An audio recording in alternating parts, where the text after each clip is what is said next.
तो आइए जानते हैं देश और विदेश की 10 बड़ी खबरों के बारे में सिर्फ 5 मिनट में। अगर अब तक आपने चैनल को सब्सक्राइब नहीं किया तो सब्सक्राइब करके रख ले और वीडियो को लाइक कर दे। रेसलर्स यौन उत्पीड़न केस चार्जशीट में नया खुलासा। दिल्ली पुलिस ने कहा बृजभूषण ने महिला पहलवानों से छेड़छाड़ की, केस चलाया जाए और सजा मिले।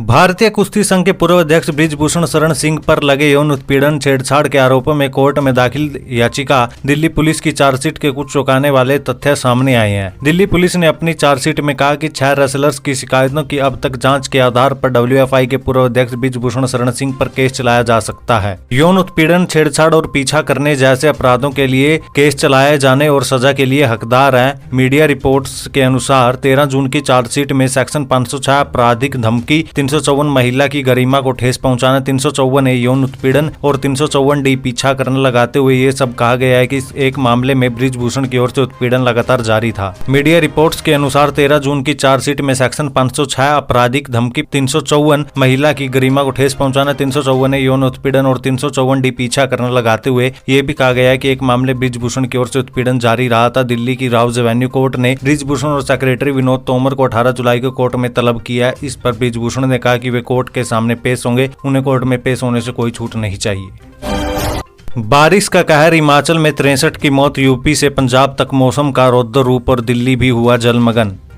देश भर में बारिश का कहर जारी है। हिमाचल प्रदेश में हालात भयावह हो चुके हैं। बारिश, भूस्खलन और बाढ़ के चलते यहां अब तक 20 लोगों के मर जाने की खबर सामने आई है। बड़ी संख्या में लोग बेघर हो चुके हैं। पिछले 24 घंटे के अंदर 40 जगहों पर भूस्खलन की घटनाएं हुई है। ब्यास नदी उफान पर है, इसके किनारे बनी कई इमारतें ढह गई है, पुल भी ढह गए। यूपी, उत्तराखंड, पंजाब, दिल्ली, राजस्थान, मध्य प्रदेश में भी हालात बेकाबू होते हुए दिख रहे हैं। आंकड़ों पर नजर डाले तो पिछले 72 घंटों में देश के अलग अलग राज्यों में 76 लोगों की जानें चली गई है। यूपी में 34, हिमाचल में 20, जम्मू कश्मीर में 15, दिल्ली में 5 और राजस्थान और हरियाणा में 1 की मौत हो गई है। हिमाचल प्रदेश में लगातार 4 दिनों से हो रही बारिश ने हाहाकार मचा दिया। 2 दिन के भीतर 21 लोगों की जान चली गई। सोमवार को 8 और लोगों की मौत हो गई है, जबकि 6 उफनती नदियों और नालों में बह गए हैं। बीते 24 जून को हिमाचल पहुंचा मानसून अब 63 लोगों की जान ले चुका है।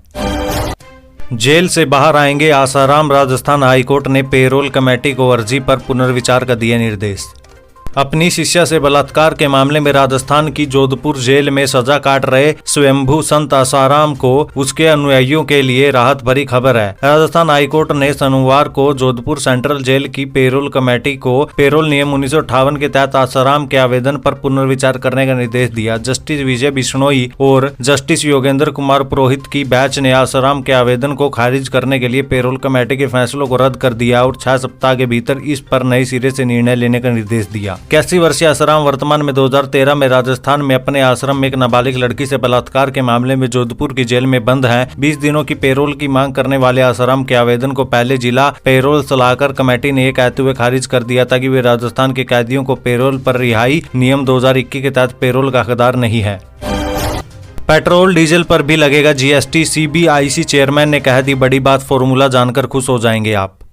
देश में टैक्स का सिंगल सिस्टम लागू करने के लिए साल 2017 में सरकार ने वस्तु एवं सेवा कर GST लागू किया था। अब सभी उत्पादों पर पूरे देश में एक समान कर लगता है। सिर्फ पेट्रोल डीजल ही ऐसा उत्पाद है जो अभी तक इसके दायरे में नहीं आया और इस पर राज्य व केंद्र अपने अपने हिसाब से टैक्स वसूलते हैं। यही कारण है कि पेट्रोल और डीजल की कीमतों में इतना ज्यादा उछाल भी आया है। लंबे समय से पेट्रोलियम उत्पादों को भी GST में लाने की बात चल रही है, पर जब केंद्रीय अप्रत्यक्ष कर एवं सीमा शुल्क बोर्ड CBIC ने चेयरमैन विवेक जोहरी से पूछा तो उन्होंने इसका सीधा जवाब दिया है। CBIC चेयरमैन ने कहा कि भारत भी पेट्रोल और डीजल जैसे उत्पादों को GST में ला सकता है। इस बारे में दुनिया के अन्य देशों में चल रहे मॉडल को अपनाया जा सकता है, बस शर्तें इसके लिए अलग फॉर्मूले पर विचार करना होगा। लंबे समय से पेट्रोलियम उत्पादों के लिए GST में लाने का मंथन चल रहा है। ये काम संभव भी है और इस पर कई बार बातचीत भी की गई है, लेकिन हमें इस पर काम को पूरा करने के लिए व्यापक नजरिए से सोचना और अमल करना होगा। विवेक जोहरी ने कहा कि अगर आप किसी से ये कहें कि पेट्रोल और डीजल पर 12 या 18% का GST लगा दिया जाए तो मुझे नहीं लगता कि कोई भी राज्य इसके लिए सहमत होगा। ऐसा इसलिए क्योंकि अभी भी इससे होने वाली कमाई काफी ज्यादा है।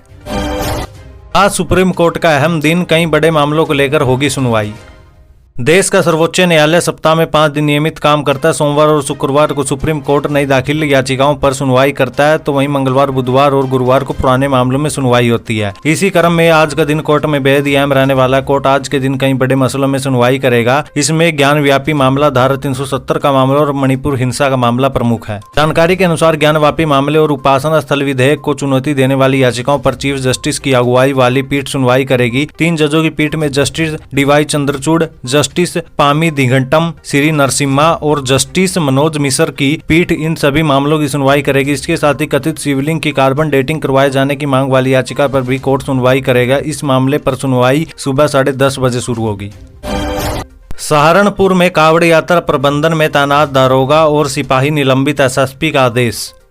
सहारनपुर में कावड़ यात्रा प्रबंधन के लिए तैनात एक उप निरीक्षक दरोगा और एक सिपाही को ड्यूटी के दौरान कावड़ शिविर में कथित तौर पर फल खाते पाए जाने पर निलंबित कर दिया गया। पुलिस के एक अधिकारी ने सोमवार को यह जानकारी दी। पुलिस अधीक्षक अभिमन्यु मांगलिक ने बताया कि आज सुबह वरिष्ठ पुलिस अधीक्षक डॉक्टर विपिन टाढ़ा जब कावड़ यात्रा से होकर गुजर रहे थे तो उप निरीक्षक राजकुमार और सिपाही सतेंद्र सिंह कावड़ शिविर के पास खड़े होकर फल खाते हुए नजर आए। दोनों के पास यातायात नियंत्रण के लिए सीटी भी नहीं थी, जिससे उन्हें यातायात नियंत्रित करना होता था। अधिकारी ने बताया कि कर्तव्य पालन में लापरवाही बरतने और ड्यूटी पर दौरान उपयोग किए जाने वाली सामग्री नहीं लाने के आरोप में दोनों को निलंबित कर दिया गया है। मांगलिक ने बताया कि एसएसपी ने वायरलेस पर दोनों को निलंबित करने के आदेश दिए। उन्होंने निर्देश भी दिए कि कावड़ी यात्रा के दौरान पुलिसकर्मी अपनी ड्यूटी को ईमानदारी से निभाए और ड्यूटी पर तैनात सभी पुलिसकर्मी आवश्यक संसाधन अपने साथ रखें। मांगलिक ने बताया कि हरियाणा सीमा से लेकर उत्तराखंड सीमा तक यातायात व सुरक्षा को लेकर पूरी सतर्कता बरती जा रही है। पुलिस के अलावा पीएससी, अर्धसैनिक बल और यातायात पुलिस के जवान इस व्यवस्था को सुचारू बनाए रखने में लगे हुए हैं।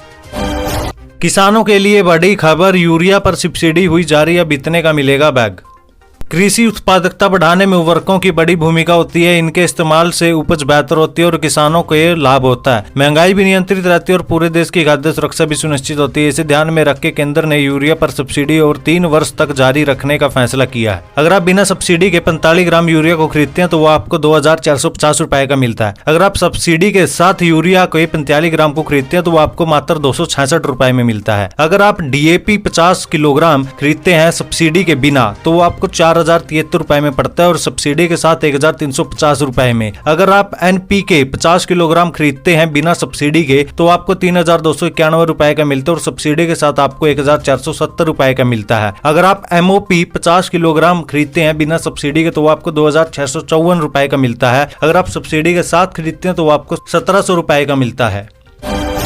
बठिंडा जेल में गैंगस्टर लोरेंस बिश्नोई की हालत बिगड़ी, कड़ी सुरक्षा के बीच फरीदकोट के अस्पताल में कराया भर्ती।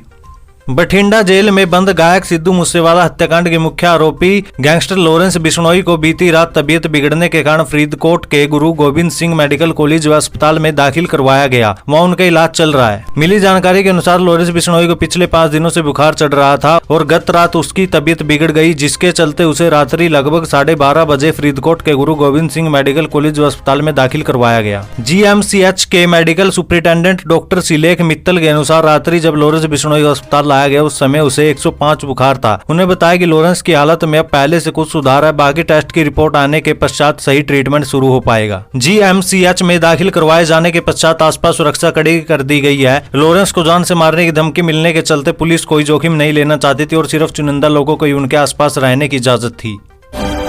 तलाक केस में एसडीएम ज्योति मौर्य कोर्ट में नहीं हुई पेश, पति आलोक के वकील ने मांगी याचिका केस की कॉपी। एसडीएम ज्योति मौर्य और उनके सफाई कर्मी पति आलोक कुमार मौर्य के बीच विवाद मामले में दोनों को कोर्ट के सामने पेश होना था। एसडीएम ज्योति मौर्य प्रयागराज पारिवारिक कोर्ट में पेश नहीं हुई। ज्योति मौर्य के वकील ने हाजिरी माफी की कोर्ट में अर्जी दी, जबकि आलोक कुमार मौर्य पारिवारिक अदालत में पेश हुए। आलोक मौर्य के वकील ने जवाब दाखिल करने के लिए ज्योति मौर्य की ओर से दाखिल वाद की कॉपी मांगी है। उम्मीद जताई जा रही है कि दोनों पति पत्नी का प्रयागराज के पारिवारिक कोर्ट में आमना सामना होगा। पिछले कुछ दिनों से दोनों का पूरा मामला सोशल मीडिया पर छाया हुआ है। इस बीच आलोक मौर्य ने अपनी पत्नी पर कई आरोप लगाए थे और ज्योति मौर्य ने उन आरोपों का खंडन किया था। ज्योति मौर्य ने आलोक कुमार मौर्य से अलग होने के लिए कोर्ट में अर्जी दाखिल की थी। पीसीएस अफसर बनने के बाद ज्योति मौर्य और आलोक मौर्य के बीच संबंधों में दरार आ गई थी।